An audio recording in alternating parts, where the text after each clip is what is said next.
Hello and welcome to the Comicspiracy, episode 140, our first episode of 2014. This is the week of January 6th, 2014. My name is Ryan Higgins. Who is here with me this week? Brock Sager. Toby. And Charlie. Hello, everyone. Hello, Ryan. How was your Christmas and New Year's? Are we going around the table? Well, we recorded a couple episodes back-to-back, and it was even earlier than our normal recording schedule. I think they got that. Yeah. We haven't recorded an episode in like 3 weeks, so I'm all off. I don't know what's going on. I'm ready to stop this thing right now and just go home. No, so we're back. We're recording some episodes. Brock, you were in Disneyland. Oh, yes. With the family. With the family for Christmas. How was that? It sounds horrible. How was Star Tours? Star Tours was...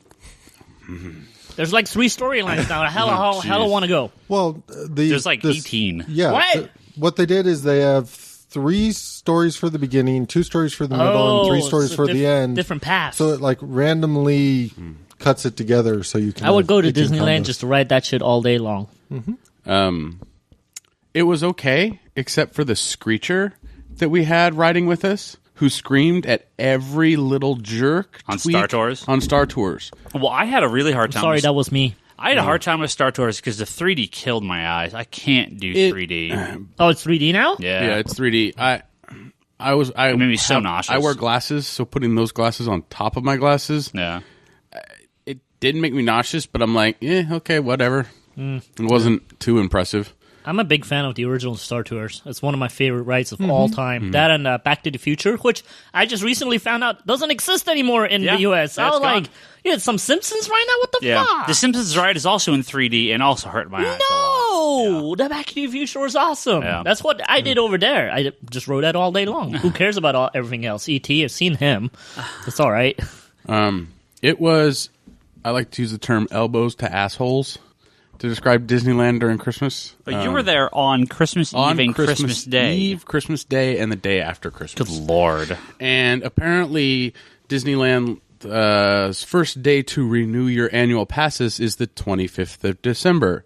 So a lot of people come to just renew their annual pass that day and walk around the park like assholes and take up space and just in general be a nuisance to life at times. Like, it was hilarious. We would go up to cast members like to buy something, and they'd be like, "Are you an annual pass holder?" Like, they were so irritated with all the annual pass holders that they had to deal with. It was hilarious. But no, I mean, we had an okay time. I've been to Disneyland during Christmas. I never have to go to Disneyland during Christmas ever again. And they still had some of the Halloween stuff going on? The Jack Nightmare Before Christmas Haunted Mansion was still up, which I rode. It's okay. I'm not a big Nightmare Before Christmas fan. Shut your face. I would have preferred. It was amazing. I would have preferred the original Haunted Mansion, but the original Haunted Mansion is awesome, but the Nightmare Before Christmas one's amazing. It's okay. I think they did a really good job changing it over. So amazing. Rode Indiana Jones. Hell yeah! It broke at the end. Yeah. So we were literally sitting in the dark. Yeah. For like 5 minutes, going, what's going on here? That was part of it, dude. No, it wasn't. No, it was. No, the ride broke. No, they're just waiting for the spiders to crawl up. Yeah. I actually loved the line for that one. Yeah, there's a lot of like stuff you can do, like pull on random like ropes I've seen. I didn't actually stand in line for that. Apparently, they have what's called parent passes. So if one parent waits in line and goes through and then gets off the ride and asks for a parent pass, they can go hand it to the parent that's been watching the kids, and they walk up the exit and then get on the ride. Wait a minute. I could ask for one? Could I just use the same one to go back in line? I don't think so. Why not? How would I know? Do I have to point at the kids? I could point at some random kids just hanging out there. Like, I'm a parent of those kids. You're probably going right back. Yeah, That's probably the understanding. Yeah. Well, I could like walk around and then come back with a parent pass. No. Damn it. Sad thing is, we didn't know about that until Christmas night. Like, that was the last. Yeah, I didn't know about that at all while I was there. That was the last, like, and then the next day we were like, oh, well, we used it, but... Charlie, king of abusing his kids at Comic-Con to get front rows and get in places he can't get, and you can't pull it off at Disneyland? Come on, Charlie. Come on, get with the program, man. What's up? You're letting me down. What? I just went with the kids the first time. That's because there's no exclusive. Oh, actually, they are. Never mind. Yeah, it's mainly for rides that the kids can't go on. Like, I wish we would have known it for Cars Racers, so that Callie could have ridden Cars Racers, because I rode that and it was fun. Yeah. Rode Space Mountain a couple times. So what did you do for the 9 hours you were in line for that? I was only in line for like 20 minutes because they have the single rider line, yeah. so you can. So you went by yourself? Yeah. On the Cars ride? Without Brody? That's a good ride. He's not tall He's enough. too young. Oh. Both of the kids are too young. Why'd you for take almost him then? everything. We got to take him Just on. left him home? We took him on a couple rides. We took him on Dumbo. We took him on the small little train, the main train around the. Have a teacup. F that. Too busy. The purple like one is fantasy, supposedly the fastest one. Fantasyland, you have to be careful with. Like, I didn't even get to do Mr. Toad's Wild Ride. Well, this is the thing with Mr. Toad's and there's a couple others. I'm trying to remember. Peter Pan and a few others. They're built in the old style, so they come so infrequently. There's a few of them, like if you went on the Little Mermaid ride, which they have over at California Adventure. Oh, I haven't gotten to see boom, that boom, yet. boom, boom, boom, boom, boom. It's like just a nonstop flow of people on and off. Yeah. The old ones, 2 people go on, stops, 2 people go on, so it takes a long time. Yeah, like we went on the Monsters Inc. ride. Which one? And that one was the.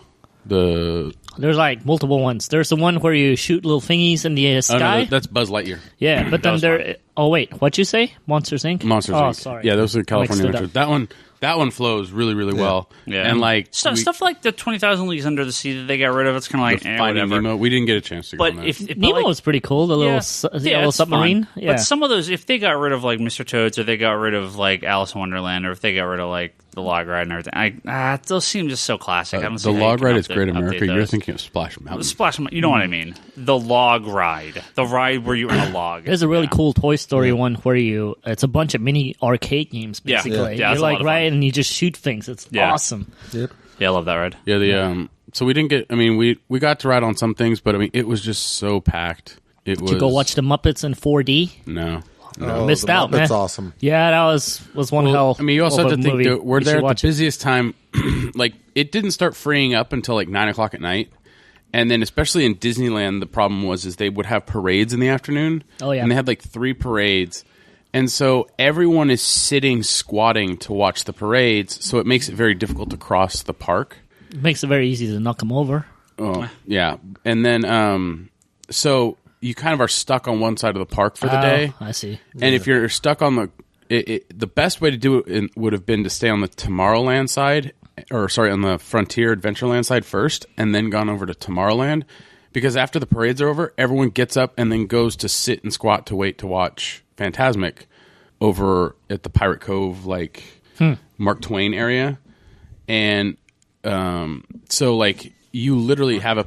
Yeah, with the Mississippi ship. The Mississippi. and the big Come on, get pirate with the ship. program there, Ryan. Right. So, like, trying to get to the Pirates ride is a pain in the ass. Trying to get to Bourbon Street is a pain in the ass. Well, that like, whole area is a freaking nightmare. Pirates has been the same right for like ever since I was a little kid. No. No, they've They they've redid changed it it. for the movies. Yeah, they put Jack Sparrow in it now. all over the place. All over And the there's place. some kind of drops. I remember drops. that stuff No, in the the drops original. were in there. Were they in there? Yeah, they were in there. Yeah, We I remember that. actually took the They kids probably on just that added one. Jack Sparrow in.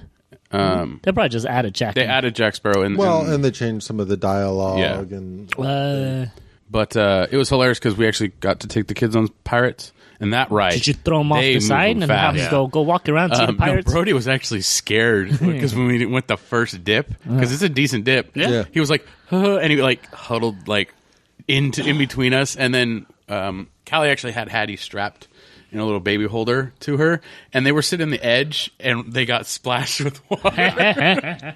But no, I really enjoyed Pirates. What else did we get to go on? We went on Jungle Cruise, which is always fun. It's always hilarious to ride in a boat when nobody's reacting to what the person is saying and their jokes and stuff. That's always fun. Overall we had an okay time. A lot of cast members on Christmas were really helpful, and we thanked them for working that day, and they were very appreciative. One guy gave us 3 fast passes to any ride we wanted. Nice. Except for Cars Racers. So close. We didn't spend very much time in California Adventure. We did go to Cars Land, which Brody loved. But you have to spend a whole day in that park. Yeah, there's a lot of stuff there now. So to really get into it. But no, had a good time. All right. Well, we got a bunch. just the holidays, not a lot going on. I don't think we have a lot of new stuff to talk about here. But we got a bunch of questions here. Let's bring them. Let's talk about these guys here. Let's see what's up. Going here from Mitchell. What up, Mitch? He asks, what did you guys think of Origin 2, the Wolverine Origin miniseries? I knew I didn't read issue something. Number 1 just came Damn out. it. And did we like Origin? Charlie's I shaking liked his head. Origin. I was not a fan of Origin 2 so far at all. Yeah, Knowing the sales at the store, too, that we didn't sell a whole lot of them. I read Origin 1, and I liked it. I don't think they should have done it. Well, I agree with that. I understand their rationale, because at the time, they were afraid the movies were going to go into the Origin too much and make something up, so Marvel was like, well, let's just do it ourselves. I get that. I think it's okay. Origin 1 is okay. Well, and this is something I talked about a little bit on the Infinite Long Box about Origin 2. Like, I remember with Origin 1, I had, like, in-depth discussions with people on, like, who so-and-so might be, and, like, there was some excitement around it. Yeah, there was a load of... And the first issue of Origin 2...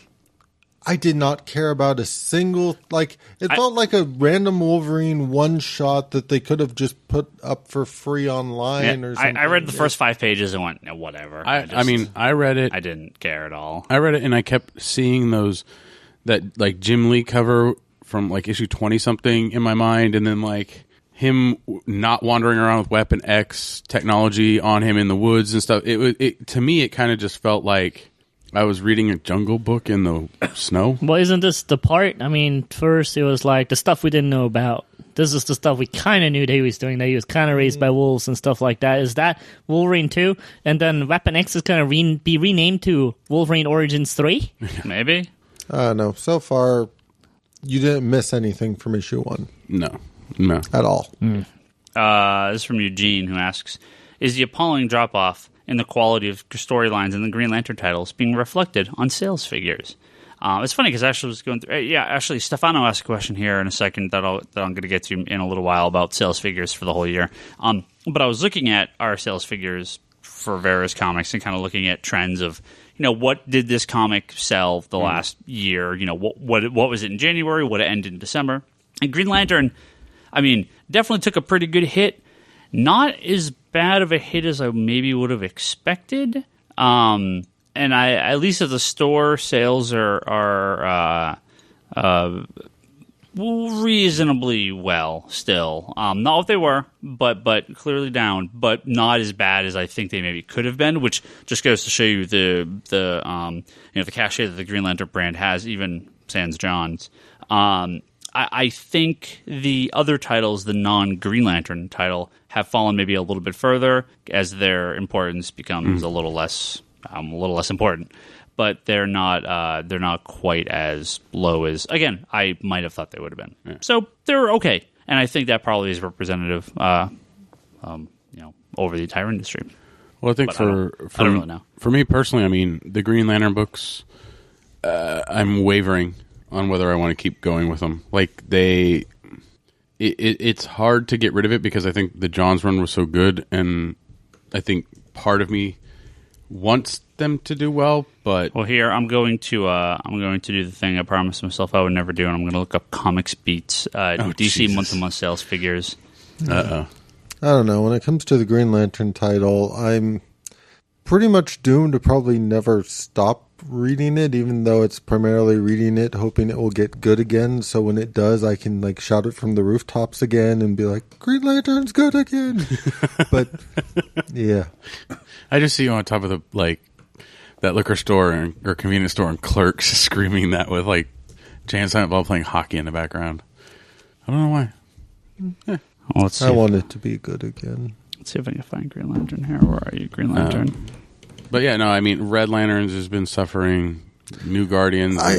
Red Lanterns, every time I read that book, I go back to that issue when it first took over, and I still can't fathom who thought it was a good idea to have Guy just one punch Atrocitus and take his ring. Yeah, I know. How on earth did that get by anyone?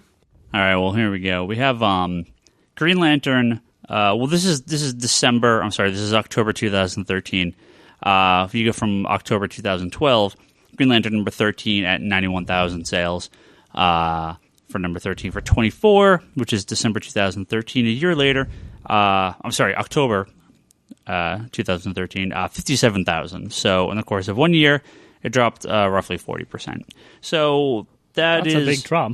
That is a big drop, obviously. Yeah. But Johns' last issue was 20. 20, yeah. From that, again, and then here's the thing, from 13 to 20, it dropped from 91,000 to 67,000. So even by 20, the drop was in. But this is representative of all New 52 titles across the board. This isn't just Green Lantern. And, Green Lantern generally considered, for a long time, number one title, DC's number one book. Here we have Detective outselling it, Damian Son of Batman, Justice League America, Batman Superman, Sandman Overture, Superman Wonder Woman, and Justice League, Forever Evil, and Batman. So it's, barely cracking that top 10, or not even cracking that top 10. So obviously sales, and obviously November and December, I'm sure those numbers are down even further. So, because October is the last one we have kind of a running commentary on. So, yeah, that's about what I expected, unfortunately. This is from Lucas, who says, "What are your thoughts on Manipul and Bucaletto? I'm assuming that's how you pronounce his name. Flash team moving on to one of the Batman titles. Moving on to Detective Comics this Detective. year. I don't know how everyone else feels, but I guarantee you Charlie's sad that we're losing Layman on Detective. You're a big John Layman fan. I'm sad on both fronts because I'm sad I'm losing him on Detective and I'm sad I'm losing them on Flash. Yeah. But I've loved everything they've done on Flash for the most part, so I'm excited to see what they do on Detective. His art style, Francis Manipul, I love his art style, but I wish I had a different colorist. Maybe that's what it is. I just don't see it working on a Batman title at all. I think he's coloring it himself now, isn't he? While I agree, it's very watercolor. Yeah, I wish there was some brighter colors for me, but that's just me. It's very muted. Mm-hmm. While I agree the style that he had in Flash wouldn't suit Batman, the best artists are able to sort of adapt based on the book. You might be surprised. So I mean, Dustin uses a lot of watercolors, and his Batman stuff looks phenomenal. So who knows? I'm excited to check it out. Maybe he'll be able to work with Batman better than you think. Maybe he won't. Yeah, find out. I hope so. Speaking of them leaving Flash, what is Layman moving to? Because he's not stopping doing. He's doing something else. He's doing Batman Eternal, right? Yeah, which is a weekly Batman series. So I believe a couple guys are moving over to that. Now, Charlie, we've had the first issue of Flash since. It's just a fill-in. Just a fill-in. Yeah. Okay. So not yet. Oh no. But I mean, like a lot of these creative changes have just now started to put out issues with like Batwoman and Aquaman. And yeah. What did you think of Aquaman? Did you read that yet? I kind of felt like in general, both the Batwoman and the Aquaman were fine. They were kind of safe so far. Mm-hmm. So I don't know. But were they just going through the motions? I wouldn't necessarily say going through the motions, but they're definitely like. Here's the thing: when you had the transition between like John's Green Lantern to like the new teams, I wouldn't say they played it safe. They went like right in there, tried to go right into like a big event, tried to shake things up, and it just not for the best. But no, it did not work for me at all. I actually kind of appreciate the new team kind of stepping back a little bit, playing it a little safe to start with, till they kind of get the feel and the voice just right, and then moving forward with something bigger. I don't right now. I at least on Aquaman don't see the sales dropping as significantly as like Green Lantern did and that kind of stuff, because I kind of feel like they are acknowledging what happened before during the Johns run while not trying to upset the status quo as it was left at all. Yeah. Well, I mean, and following Johns on a book is especially hard because Johns has such an approach to each issue and an approach to kind of the delivery of, the last page and like delivery of information throughout the actual book, that when you follow Johns, it's very hard to follow that. And especially like with Green Lantern, them trying to do this big epic event, it fell short because, I mean, it was hilarious when you read it, Ryan. You were like, does the person writing this, has he read any lore on Green Lanterns? Does he know nothing about Green Lanterns? Because that's what it came off as, is you don't know what you're talking about. Whereas, like, I think with Aquaman so far, they acknowledge that there was John stuff, but again, they're having to get their own bearings with this and figure out their own thing, but they're not attempting to be this grandiose story yet. So, well, the problem with some of that comes down to editor, I don't want to say incompetence, but lack of strong editorial, because really, what are these guys doing if not trying to fix errors like that and fix mistakes? Yeah. So, Lucas asks, are bad 90s comics good bad or bad bad? I'm just going to say good bad. No, it's like how awesome the 80s movies are. That's how 90s comics are. A lot of them are? Yeah. Now, there are a lot of absolutely fantastic, I think some of the best comics ever published were published in the 90s. So people, they're like, oh, 90s comics suck. No. And I will, because you have Bone, and you have Sandman, and you have Hellblazer, and you have Preacher, and you have Transmed, and you have Hitman and Starman, and you have, some of the best comics that have ever been published. A lot of those from DC. Sorry, Bryce. I even liked X-Men during the 90s for the most part. Oh, sure. You have stuff like Age of Apocalypse, which is obviously really popular. And there was bad, obviously, but the independent scene was huge in the 90s. Yeah. A lot of great indie books. A lot of great stuff from Vertigo. But there are tons of bad 90s comics. Brock and me picked up. Did I talk about this when we recorded last time? I don't know. I don't remember. We picked up. Well, I needed it because I was going through my list of appearances of Nova, and came across this 4-issue Quasar miniseries from. You posted pictures of that. I did, from like '96 or something like that. And he and Nova and Speedball are like in one issue, and Speedball's on like 2 panels. I'm like, well, I gotta find this. So one of my guys tracked it down in some quarter bins, and I get it. It has some of the absolute worst 90s art I've ever seen in my entire life. If you scroll back a couple weeks on my Twitter, I don't even know when I posted it, but I posted a bunch of pictures from just the first issue or two. Just terrible. I think I draw better than him, but I can't really draw. God, just awful. And so there are bad 90s it's comics. Like 10 times worse than the Liefeld. That's how bad it is. It was rough. Yeah. It was just it's sad. I have to get this. Now you need it because for Quasar. Yeah, because it's Quasar, and it's the last part of Quasar that I need. Yeah. It was a crossover that ran through Blast. Yeah, it was a crossover that went through Quasar and Fantastic Four and a few other titles. But you're in your own control and binding. Who cares if it's not part of it? It's a Quasar mini. Yeah. Is it important to the story of Quasar? It's part of the bind. Is it important? The last 4 issues. If it's really badly drawn and it's really bad story and it's not important to the story. Why are you arguing this? I know your collection. Oh. That's what I'm arguing. I'm willing to drop the really horrible stuff.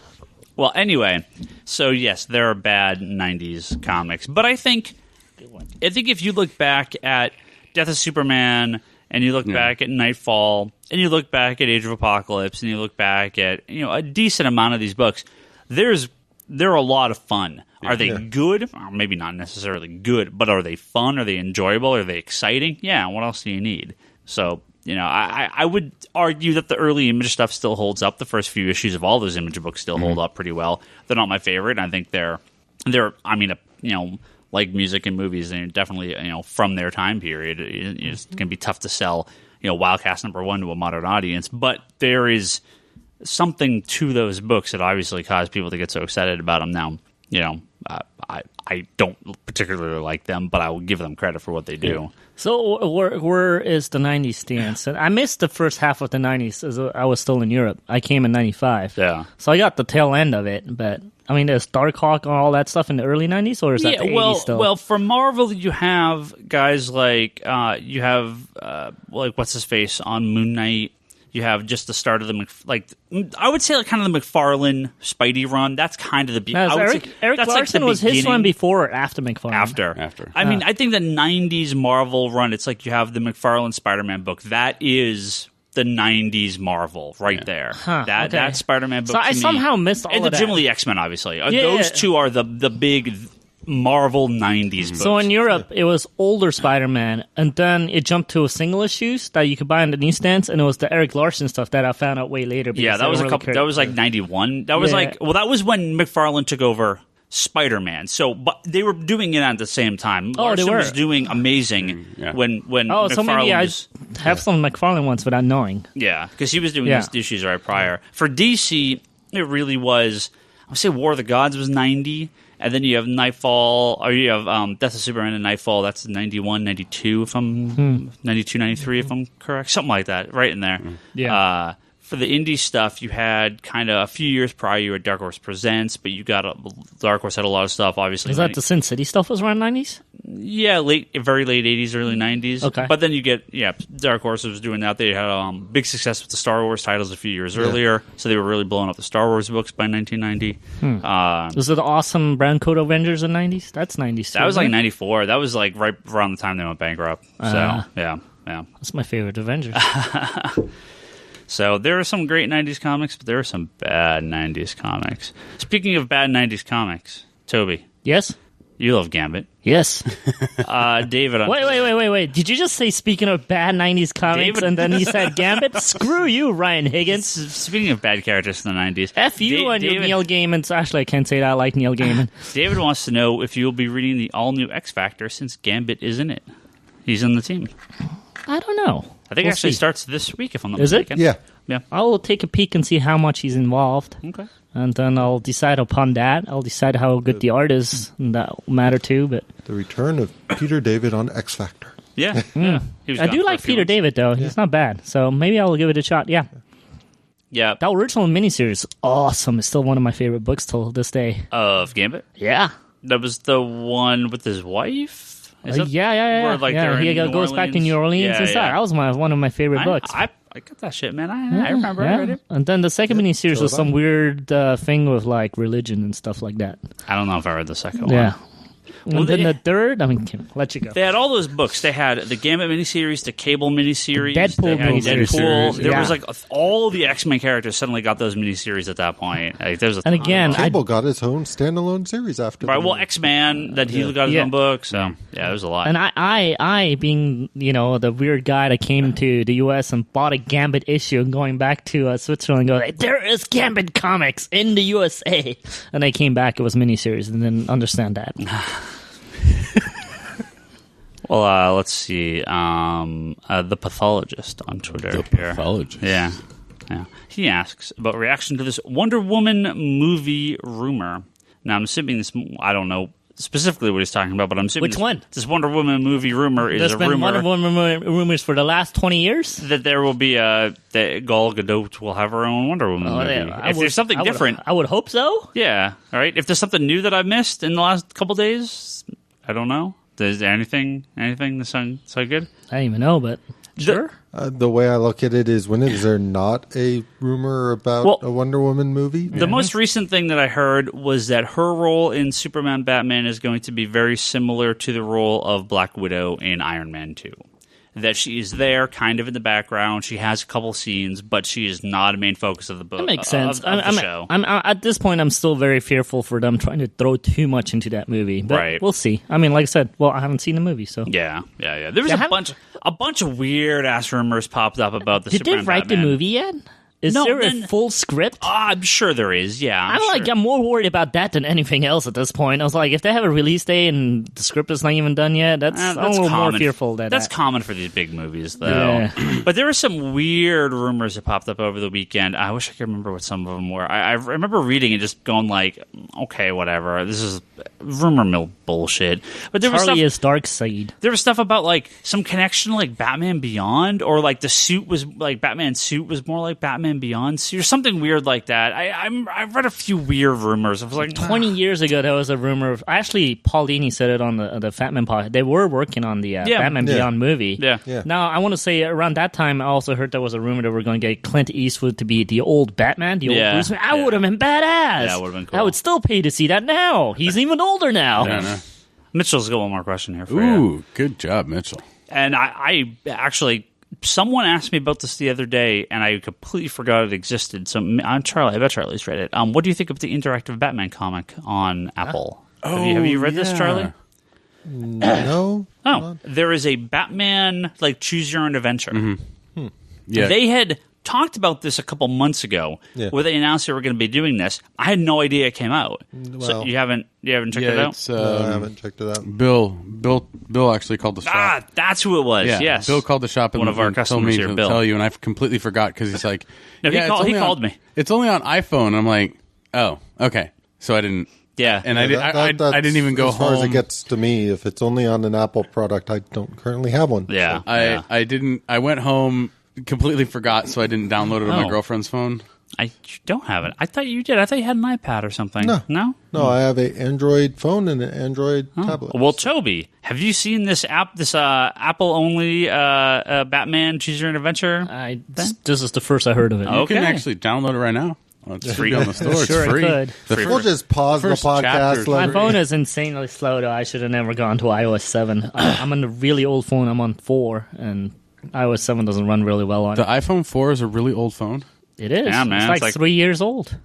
That's really old, considering they've only got up to number 5. It is for a phone. It's 5S now, so that's 5S. No, it's always one in between. So every year it's not 5, 4. There's ones in between. There's a 4, there's a 4S, 5, 5S. So Mitchell, 4 phones behind? We don't know. We haven't. If anyone has actually read this, just send us an email. thecomicspiracy@geekbox.net, and let us know what you think.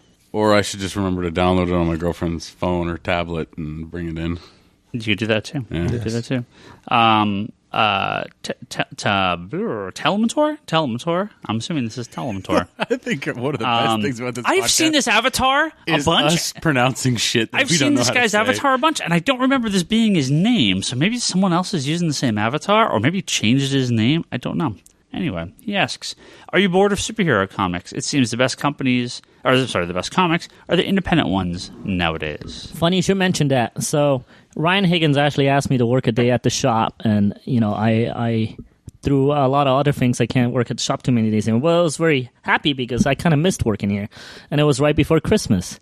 And there's quite a few customers that came and go, hey, can you recommend a new hit book that's not Marvel or DC? I was like, funny you should say that.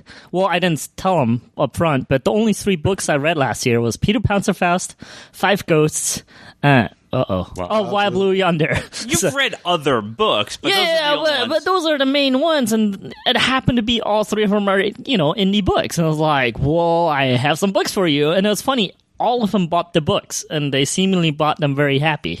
I sold out our trades of 5 Ghosts. I sold 3 or 4 runs of Wild Blue Yonder, and Peter Panzerfaust for the most of the day I actually forgotten about, and at the end of the day I was like, darn it, I could have sold that too. Well, I think, what happens with Marvel and DC is there's always this kind of ebb and flow. There's excitement when there's excitement and good stuff coming out, and then when it's kind of just, it's going about his business, it kind of sinks down. I mean, with DC, and I want to get back to that question from Stefano about just kind of our overall sales here for the year. DC it was a little slow. Lead up to Villains Month, though, in September, huge. Just as big, if not bigger, than going into New 52, right? Number one, just the most excitement I've seen in books for quite some time. And then after that, come October, right back down. Yeah. These big events kind of do psych people up, and people get excited for them. But you need some sort of quality control. I think DC's much better in the last 6 months than they were in the first 6 months of this year, especially maybe the last 4 months. A lot more stable. We've had some creative team shifts, but if you guys remember, there was a time where it seemed like every week someone's getting kicked off a book, someone's getting fired, someone's going to let go. DC seems like they've kind of gotten a lot of things in a row, and we're kind of getting a little more stability there, which hopefully should lead to stable sales, if not improved sales. Marvel, I feel, has kind of, how do I put this? They're doing this constant relaunching and renumbering of their titles, which people forget, even though it seems like everyone always does this. A great jumping on point is also a great jumping off point. And with Marvel's consistent relaunching of their titles, like we're up to basically when there's a creative shift on the book is relaunched with a new number one. Yeah.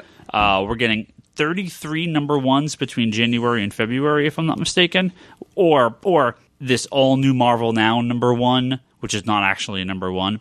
That's a lot of new titles when you're not doing it in kind of like a DC, and you just did it even more recently than DC. So I think there feels like some sort of, I know I've had various customers feel like, why should I, like, there's no ongoing urgency to get these books. One of our customers, Scott, who's probably listening to this podcast, came in and he dropped a handful of titles, and we were talking about DC has a bit of, Marvel, at least their books come out so regularly now that you feel like there's a lot going on. And while I was against the double shipping and kind of the shipping in half, DC books, by comparison, feel very slow these days at 20 pages and once a month. And especially when you have something like Forever Evil, which comes out the first week of November and then the last week of December, that's a huge gap. That's 2 straight months between issues. And I mean, there used to be times where books were delayed months. Now when a book isn't out every other week, I'm like, when the hell does this last issue ship? I don't even remember. Like, it's a bizarre turn, and I don't know if it's good or bad, but I think if Marvel would stop the relaunching, I think that would help. And if DC, I hate to say it, if DC actually sped up some of their books, maybe, I don't know, maybe there'd be a little more excitement to them. Because I feel like Marvel is kind of leaving DC in the dust as far as output goes. Mm-hmm. That may not necessarily be the correct thing to do, but I don't know how else to combat that feeling of DC just feeling left behind right now. More Jeff Johns styles. I'm all for it. But you can't do that. I mean, obviously. I know. But do you wonder, Charlie, does that make sense? I mean. No, I actually get what you're saying quite a bit. I mean, when you kind of summarize what happened in a book, like over the past year, the summarization for a lot of the DC books would literally be a sentence or two versus the talking about like what they've done in Daredevil has been like 5 arcs or something. So, well, like Superior Spider-Man is out 24 times this year, and there's a recap page at the front of every issue. DC comes out 12 times a year and no recap page. To me, when I read a DC book, I almost feel like I don't remember. Not that I don't feel this way. I actually don't remember usually what happened in the previous issue. The Marvel ones that come out so frequently, and those recap pages help a lot. I feel like it adds it really does help in the environment we live in today. This may not have worked 10 years ago, but it works. It may not work in 10 years, but for some reason, the Marvel method is working right now. And I think that so.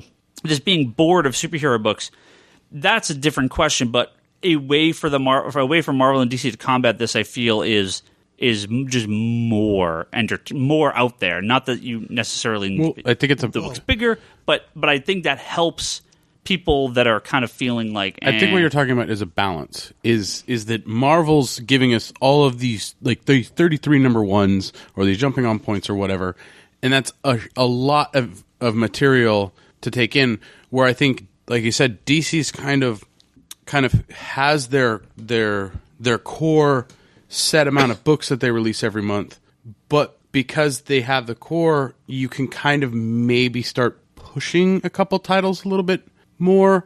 Like instead of having 12 issues of Detective a year, you have 18 issues of Detective. Well, I think part of this is a personal reader problem with DC, but you get into the same problem when you do a Villains Month or you do a couple of issues of Zero Year and that kind of stuff. All of a sudden, you are completely lost by the time Villains it gets Month, back. Forever Evil crossovers, 0 Year, 0 issues. I mean, some of these books have had the Black Diamond, like Catwoman has gone. I want to say there's been 7 issues of Catwoman this year, and the rest have been crossover. Does that sound right? Black Diamond, was that this year? Black Diamond probably. Or was that very end of last year? That was probably very end of last year. That was very end of last year. It was crossing over with the 0 issue, Villains Month, 0 Year, and I want to say there was there one more? Am I missing one? She had a couple annuals. So 4 out of 12, so 8. So 8 issues, 8 actual issues in the year. And Gothpedia is coming out. So there's your 5 out of call it 14 months, right? Yeah.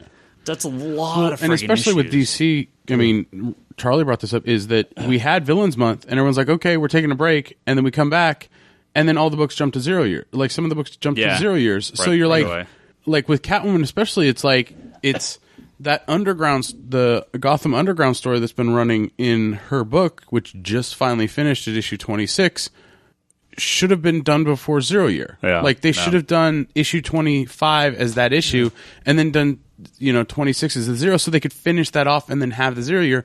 Yeah. But now you have the Villains Month that breaks it up, and then you have issue 24, and then 0 Year breaks it up, and then now you're back to issue 26. Right. And, that in itself causes a lot of problems, especially in readership and forgetting what the hell you read. Yeah. 2 months ago. Yeah. At that point.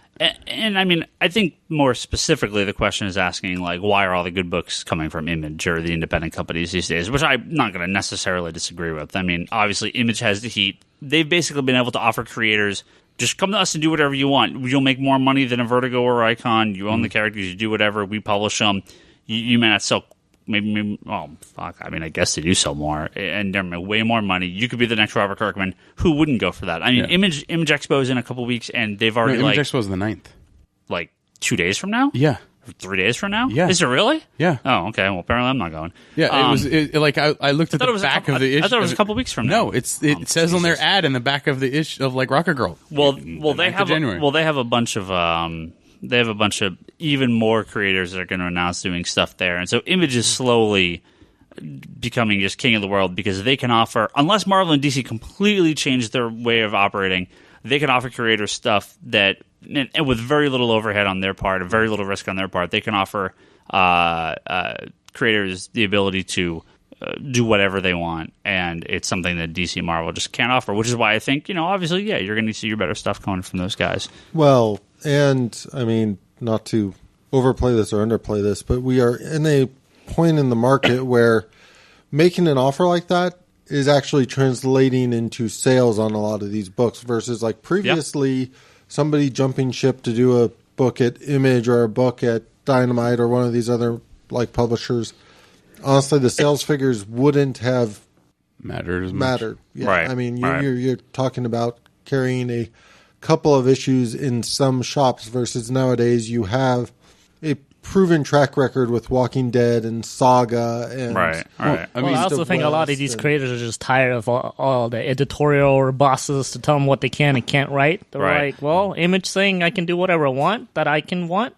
Doesn't always mean the book's going to be good. No. Sometimes editors are very important. I'm not saying that. I'm just saying it's a very enticing offer. Right. It's like, working at a job that you don't necessarily like, or you do. I mean, but the offer comes in and go, hey, you get to do what you want, and I think you're the main man. I think the Image is doing a lot better initially. Like I remember, was it last year or the year before, you were like bitching and complaining about all those number ones that are coming out with Image.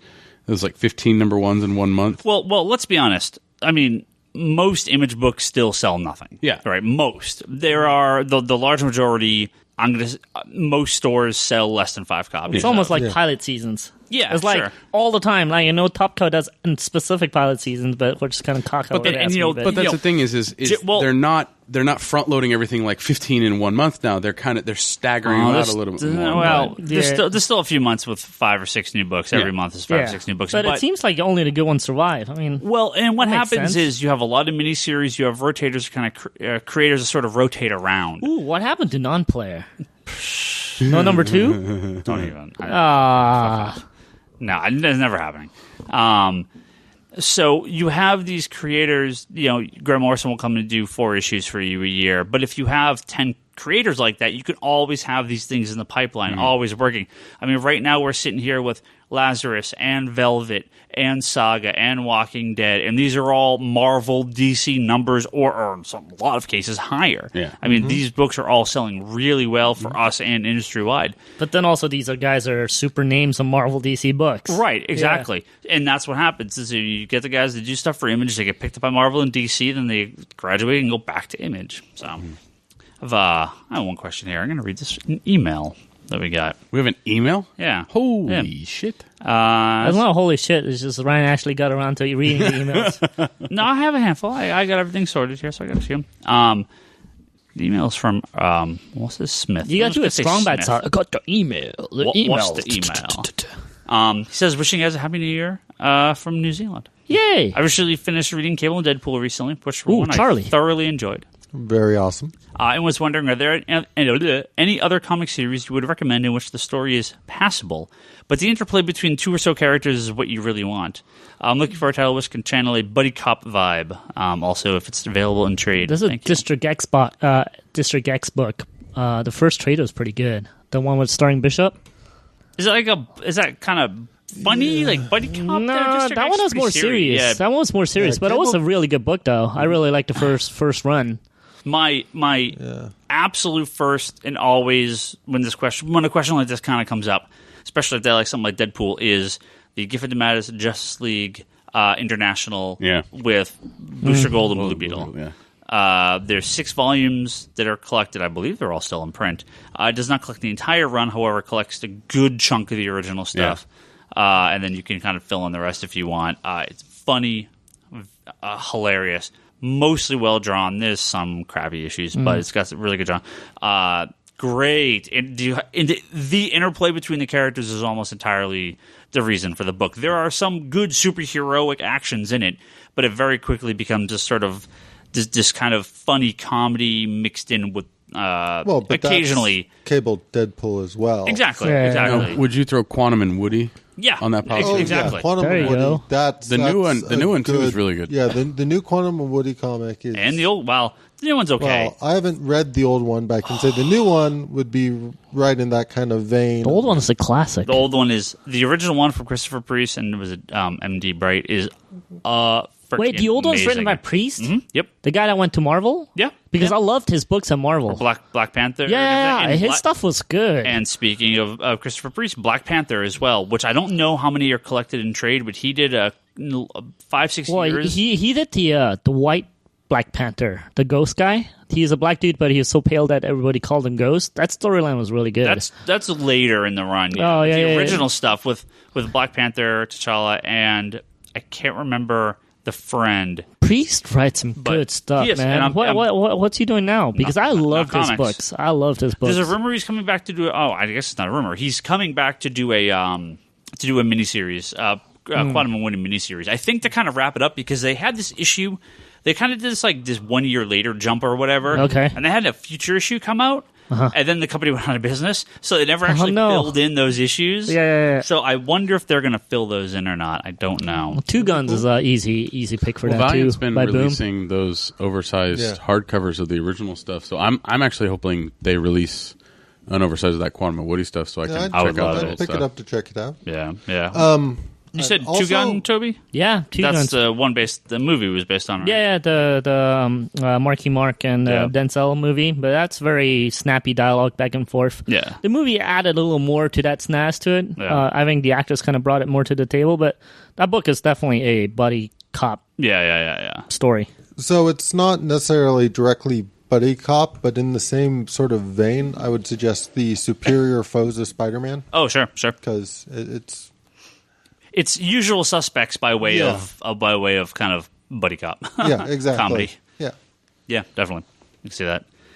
All right, Toby, Charlie, you guys want to talk some Infinity Gauntlet? Oh yeah. You guys weren't here last week when we did our last episode. When we did our actually, we both were. Well, we both were. Charlie just had to leave after 5 minutes when I came with 5 minutes to go. 5 minutes ago, yeah. So, but you guys want to talk about some Infinity Gauntlet, which was the December Comic Conspiracy Book Club Pick of the Month. Yeah. So Infinity Gauntlet is. It holds a special place in my heart because it's definitely one of those first, holy crap, this has everybody in it comics I ever read. I had seen the typical so-and-so's in this issue, and yes, there are plenty of issues I picked up before that just because, hey, look, so-and-so's in this issue of Fantastic Four or Iron Man or whatnot. But this was just one of those huge events, and I got dragged in so quickly, especially with sort of the idea behind this all-powerful artifact that could just reshape reality. And no, I really, really liked it. I really, really liked the way the story unfolded. I love the fact that Thanos is his own worst enemy in it, basically, that he's always going to fail because he intentionally kind of makes himself fail.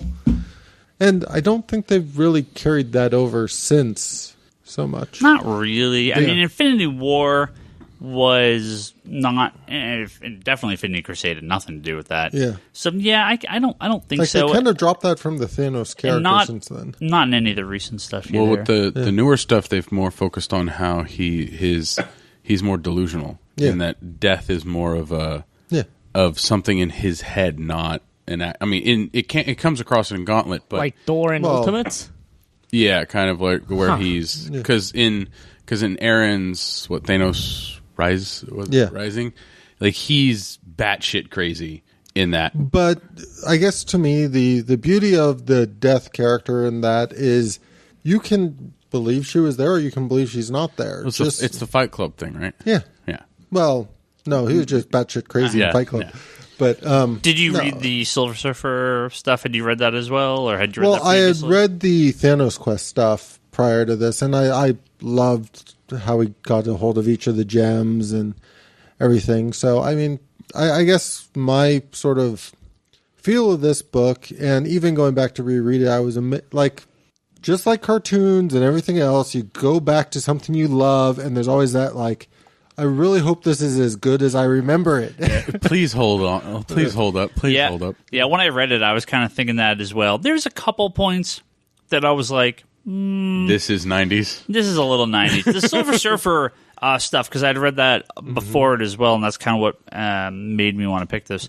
It has a couple issues where I was like, this is kind of shitty. You know what? But overall, I think all holds up. You know what really killed it for me was Drax. I'm so glad he got a costume change. Oh, you like the new Drax? Oh, While I agree with you, and a personality change, too. Yeah, this is true. Current Drax is better than old Drax. I will definitely grant you that.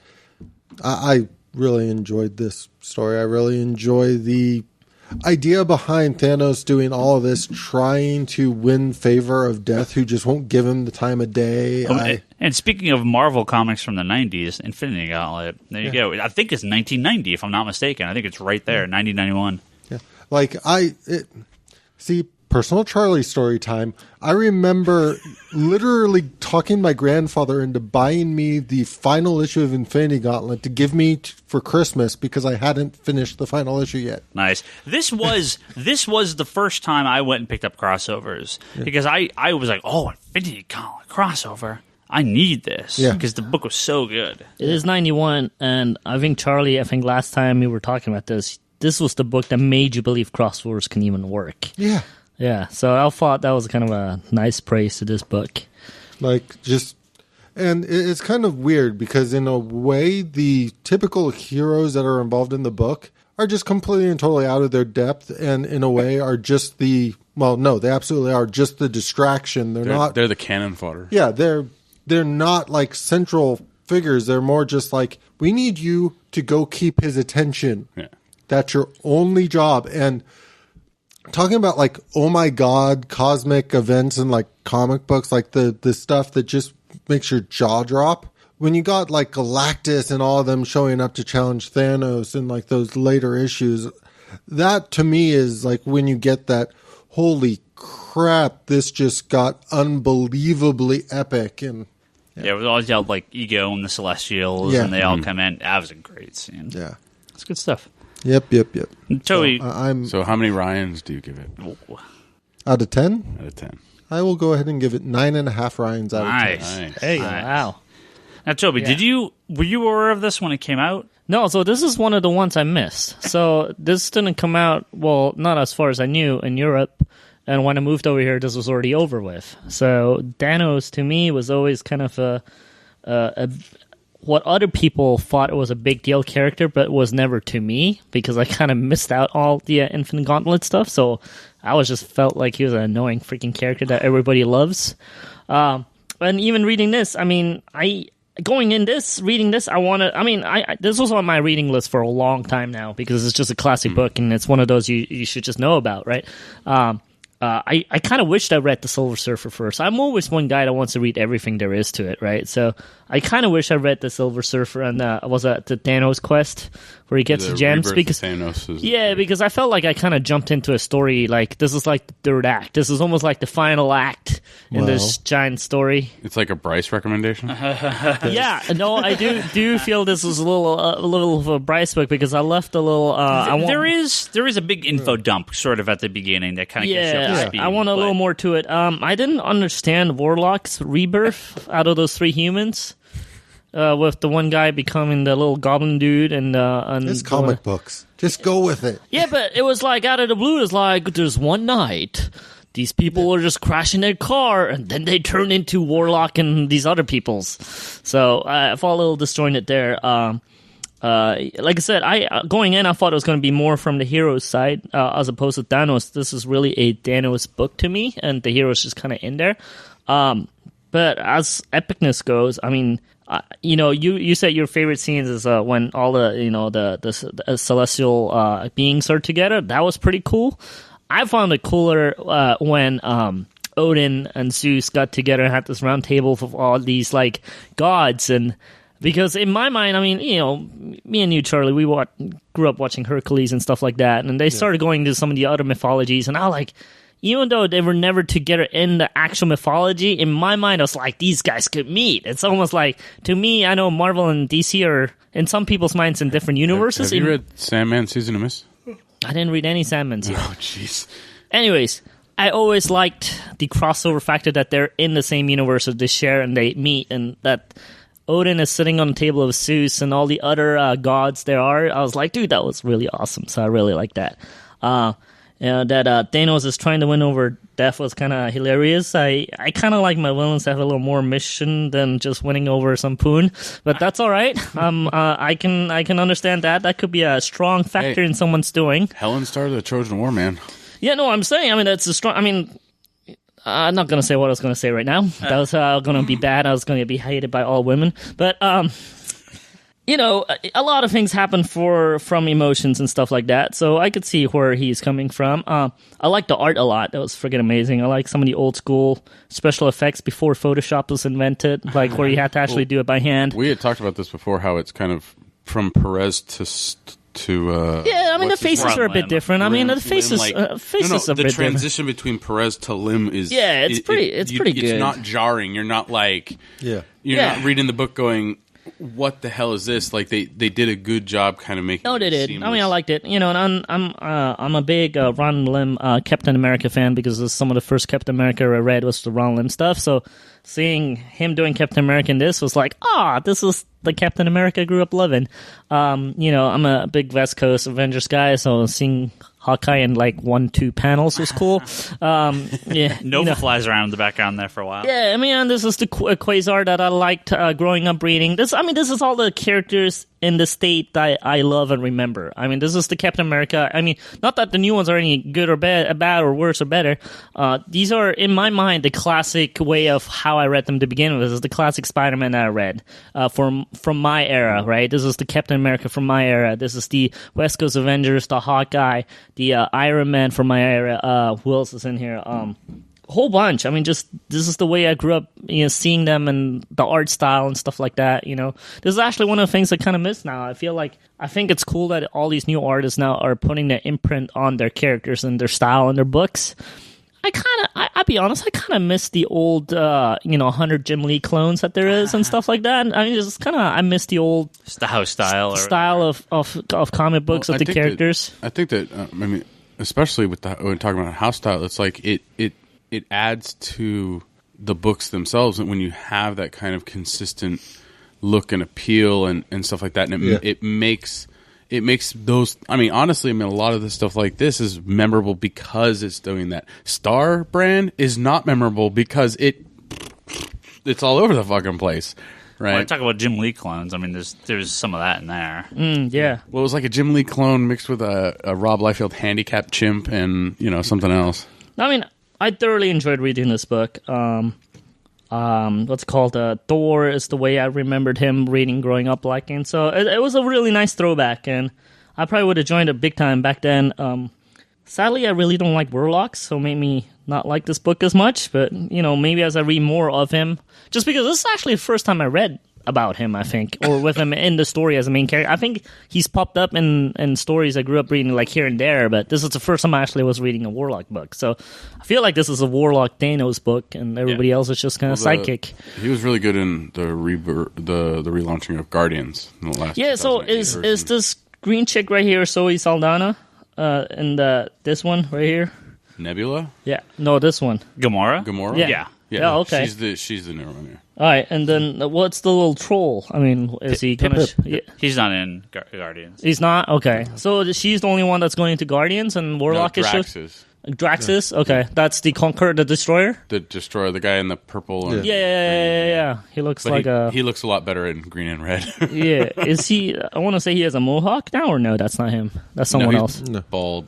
Oh, anyways, enough of my questions. I really thoroughly enjoyed it. It was a lot of fun. I say now, reading this now, I wish there was a little more to it. I mean, that's because I read it now, not because of back then. So now I probably would give it a 6 out of 10. 6 Ryans out of 10 Ryans. But with the history and how important it is, and it does have really, really cool jaw-dropping moments in it, that would be definitely like a 9 out of 10 Ryans. So I'm going to settle for like 8 out of 10 Ryans.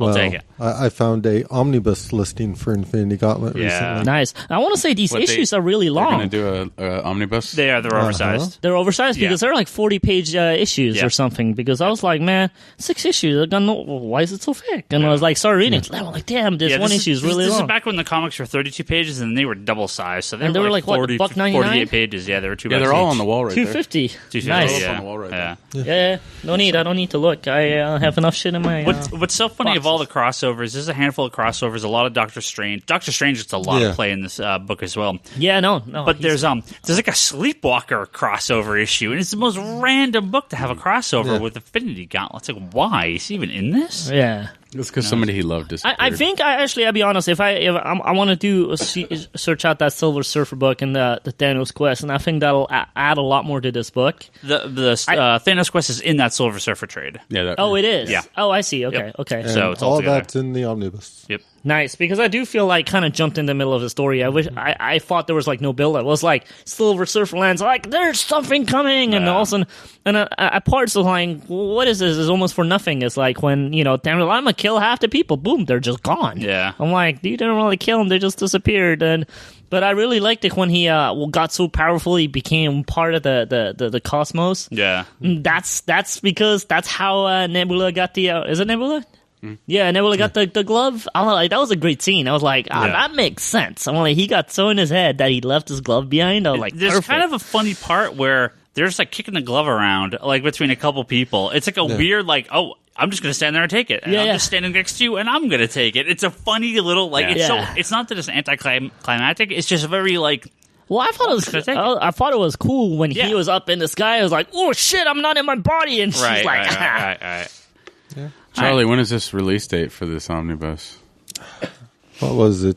And like mid-year, June, July or something. Yeah, right before. I'm sure it's before the Guardians movie comes out. So now, are they putting those Guardians trades back in print before the?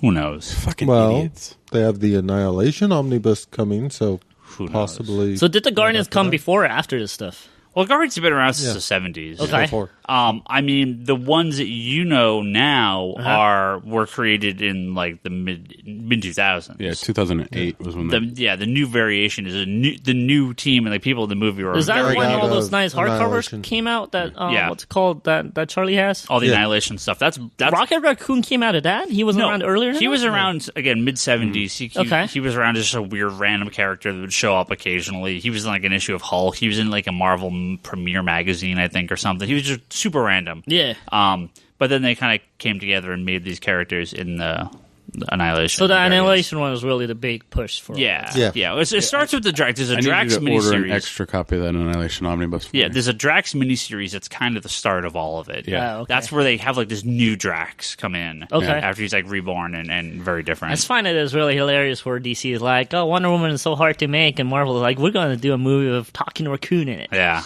Awesome. Yeah. Well, I think that Rocket Raccoon, I mean, he's always had a kind of a following, but it was, I mean, at least for me, it wasn't until he was teamed up with Groot that it kind of made his character like even more, have an impact. Nice.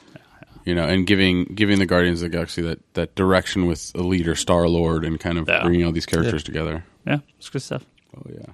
All right. We're going to go ahead and wrap up. Thank you, everyone, for listening. Thank you, everyone, for being here. We'll be back next week. I know Bryce is coming next week. I'm not sure if Omar is going to make it next week, but Bryce said he's going to try to be here next week. So Bryce has to come and defend himself for a couple little dings. Nah, it's fine. It's all in good fun. I want to say Lane did a pretty good job for replacing me, except for sorry, Marvel boys, bros, whatever you guys want to call each other, and Wolverine is not up there. No way, Jose. I'm sorry. They tried really hard to make it a good movie. I even rewatched it and I was like, Wolverine or the Wolverine? The Wolverine. The second one? No. Title to your wrong opinion. No. Okay. And then I know they're going to come in and yell at me and saying Man of Steel is shit, blah, blah, blah, blah, blah. I don't care.